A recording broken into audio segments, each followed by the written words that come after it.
சமீபத்தில் வெளியான குரூப் 1 தேர்வில் வெற்றி பெற்று ஊரக வளர்ச்சித்துறையின் உதவி இயக்குநராக பணியாணை பெற்றிருக்கிறாரு கரூர் மாவட்டம் அரவக்குறிச்சி வட்டம் நிமிந்தம்பட்டி என்னும் குக்கிராமத்தைச் சேர்ந்த சரவணன் அவர்கள். சரவணன் தன்னோட பள்ளிப்படிப்பை கரூர் மாவட்டம் பரமத்தியில் உள்ள அரசு மேல்நிலைப் பள்ளியில் படிச்சிருக்காரு. தனது பொறியியல் பட்டப்படிப்பை மின்னணு தொடர்பியல் துறையில கரூரில் உள்ள VSB பொறியியல் கல்லூரியில் படிச்சு முடிச்சிருக்காரு.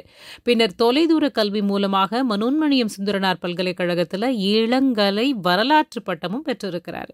திரு சரவணன் இந்த தேர்வில் தமிழிலேயே எழுதியிருக்காரு அப்படிங்கிறது தான் குறிப்பிடத்தக்கது. திரு சரவணன் ஏற்கனவே பொது சுகாதாரத்துறையில் உதவியாளராகவும் நில அளவை மற்றும் பதிவேடுகள் துறையில் வரைவாளராகவும் பணிபுரிஞ்சிட்டு தற்போது திருப்பூர்ல நெடுஞ்சாலை துறையில் உதவியாளராக பணிபுரிஞ்சிட்டு வராரு. சரவணனோட அப்பா திரு பழனிசாமி மற்றும் அம்மா வீரம்மாள் இருவரும் விவசாய கூலி வேலை செஞ்சுட்டு வராங்க. சரவணனின் மனைவி திருமதி வினோதினி ஒரு இல்லத்தரசி. இவங்களுக்கு ஒரு குழந்தையும் இருக்கு.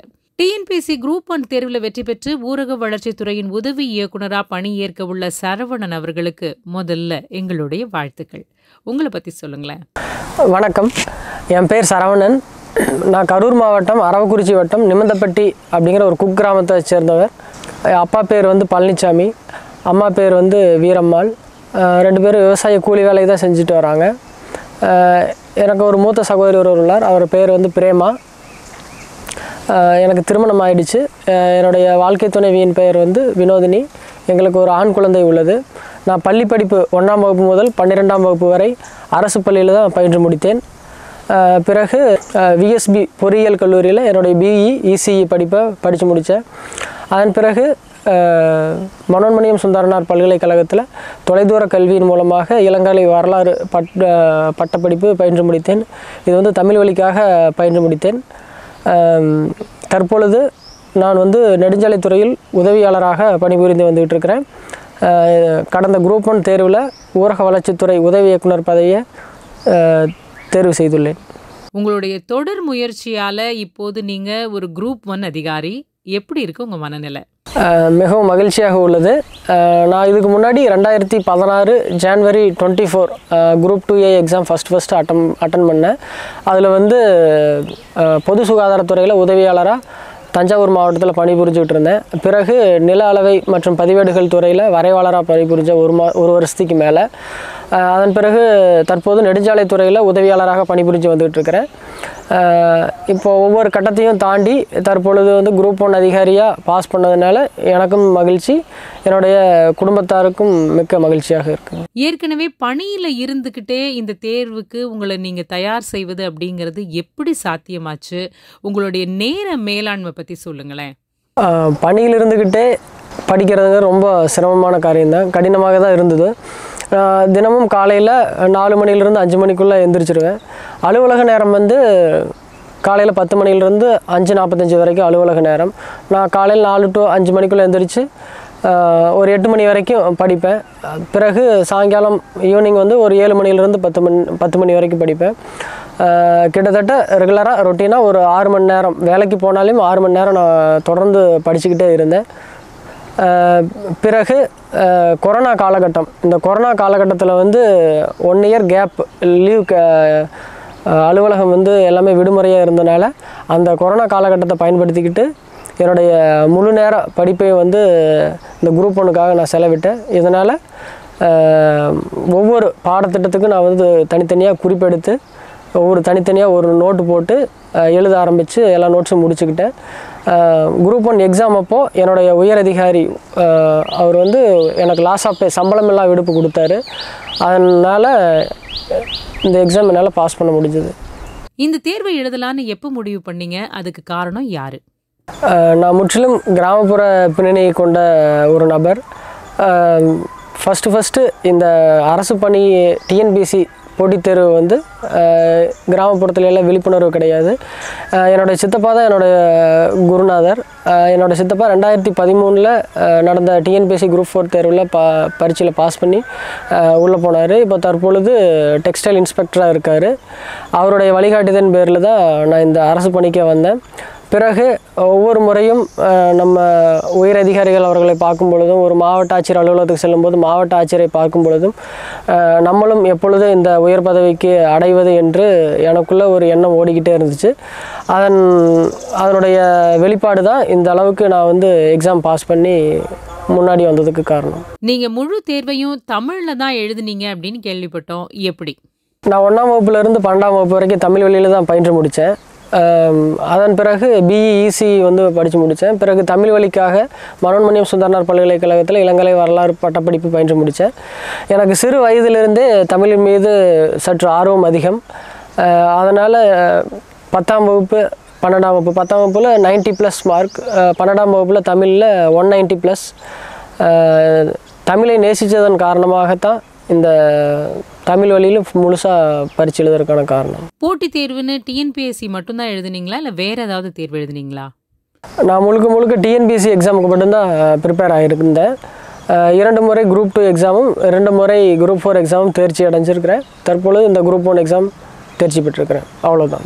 ப்ரிலிமினரி தேர்வுக்கு எப்படி தயார்படுத்திக்கிட்டீங்க? முக்கியமாக என்னென்ன புத்தகங்களை தேர்ந்தெடுத்து படிச்சிங்க? ஃபஸ்ட்டு டிஎன்பிஎஸ்சியினுடைய சிலபஸ் பாடத்திட்டத்தை வந்து எடுத்துக்கணும். ரெண்டாவது பள்ளி பாட புத்தகங்கள் தான் 6லிருந்து 12ஆம் வகுப்பு வரை உள்ள அனைத்து பாடத்திட்டத்தில் உள்ள அனைத்து பாட புத்தகங்களும். மூன்றாவதாக ஓல்டு கொஷின் பேப்பர், டிஎன்பிஎஸ்சியினுடைய ஓல்டு கொஷின் பேப்பர் கிட்டத்தட்ட ஒரு 2013 இப்போ கரண்ட் வரைக்கும் அனைத்து கொஷின் பேப்பர்ஸையும் நான் எடுத்து ரெஃபர் பண்ணியிருக்கிறேன். டிஎன்பிஎஸ்சி பாடத்திட்டம் இப்போ 1லிருந்து 10 யூனிட் கொடுத்துருக்குறாங்க. இந்த 10 யூனிட்டில் 8வது யூனிட் 9வது யூனிட், அதாவது தமிழ்நாடு வளர்ச்சி நிர்வாகம், தமிழக மரபு வரலாறு பண்பாடு, இதற்கு வந்து அதிக முக்கியத்துவம் கொடுக்கப்படும் அப்படின்னு சொல்லிட்டு ஓப்பன் ஸ்டேட்மெண்ட்டாகவே சொல்லியிருந்தாங்க. அதே மாதிரி இந்த குரூப் 1ல் வந்து டிஎன்பிஎஸ்சியில் குரூப் 1ல் 40+ கொஷின் வந்து கேட்டிருந்தாங்க. அதே மாதிரி எந்தெந்த பாடத்திட்டத்திலிருந்து அதிகப்படியான கேள்விகள் கேட்கப்படுகின்றன அப்படின்னு ஓல்டு கொஷின் பேப்பர்ஸை நான் ரெஃபர் பண்ணிக்கிட்டேன். அதன் பிரகாரம் நான் ப்ரிப்பேர் பண்ணி இந்த ப்ரிலிமினரி எக்ஸாமை கிளியர் பண்ணேன். மெயின் அதாவது எழுத்து தேர்வுக்கு எப்படி தயார்படுத்திக்கிட்டீங்க? அதுக்கு என்னென்ன புத்தகங்கள் எல்லாம் தேர்ந்தெடுத்து படிச்சிங்க? 6ஆம் வகுப்பு முதல் 12ஆம் வகுப்பு வரை உள்ள பாடத்திட்டத்திலிருந்து தான் நான் படித்தேன் குரூப் 1 மெயின்ஸுக்கு. குரூப் 1 மெயின்ஸில் வந்து மொத்தம் 3 பேப்பர், பேப்பர் 1, பேப்பர் 2, பேப்பர் 3. ஒவ்வொரு பேப்பர்லேயும் வந்து 3 சப்ஜெக்ட் இருக்குது. 3 சப்ஜெக்ட்டுக்கு உண்டான பாடத்திட்டங்கள் அனைத்துமே நம்ம சமச்சீர் தமிழ்நாடு அரசுனுடைய சமச்சீர் பள்ளி புத்தகத்திலிருந்து தான் அந்த பாடத்திட்டம் எல்லாமே இருக்குது. இதில் வந்து நான் மெயின்ஸ் வந்து தனியார் பயிற்சி நிறுவனத்தில் தான் படித்தேன்.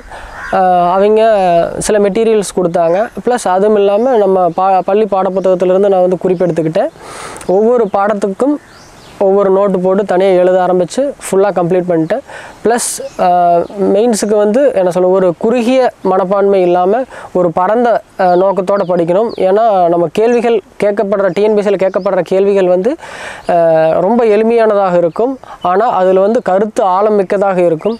அதனால் நம்ம பரந்த நோக்கத்தோடு படிக்கிறது தான் ரொம்ப நல்லது. நான் அந்த மாதிரி தான் படித்தேன்.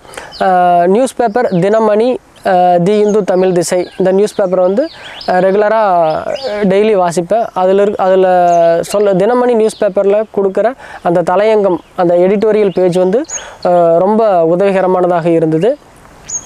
மெயின்ஸுக்கு வந்து எனக்கு வந்து ஆரம்பத்தில் வந்து எந்த ஐடியாவுமே இல்லை.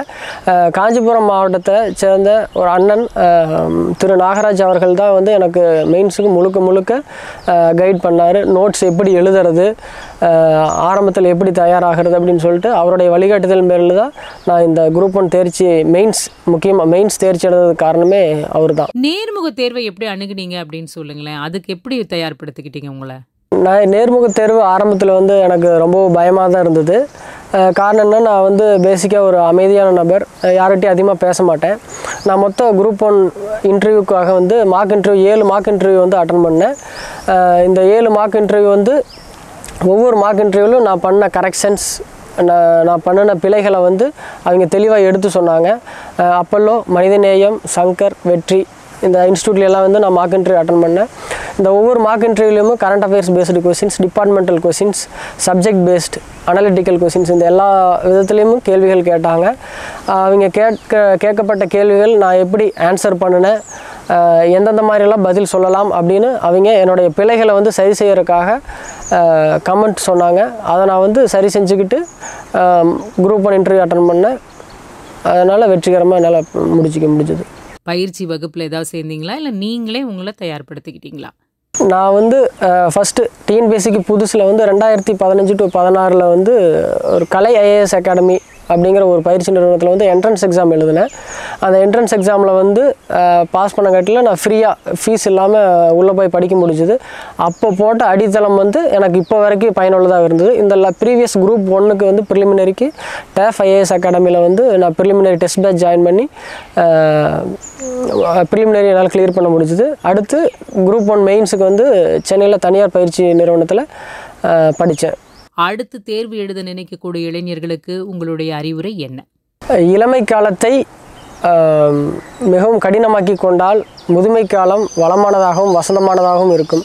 நிகழ்காலத்தை எளிமையாக்கி கொண்டால் எதிர்காலம் கடினமாக இருக்கும் என்பதை மறந்து விடாதீர்கள். அடுத்து நம் இளைஞர்களிடத்தில் ஒரு சின்ன வேண்டுகோள், இது நானாக சொல்கிறது. இப்போதைக்கு பூமியில் அந்த சுற்றுச்சூழல் வந்து ரொம்ப பாதிப்படைஞ்சிருக்கு.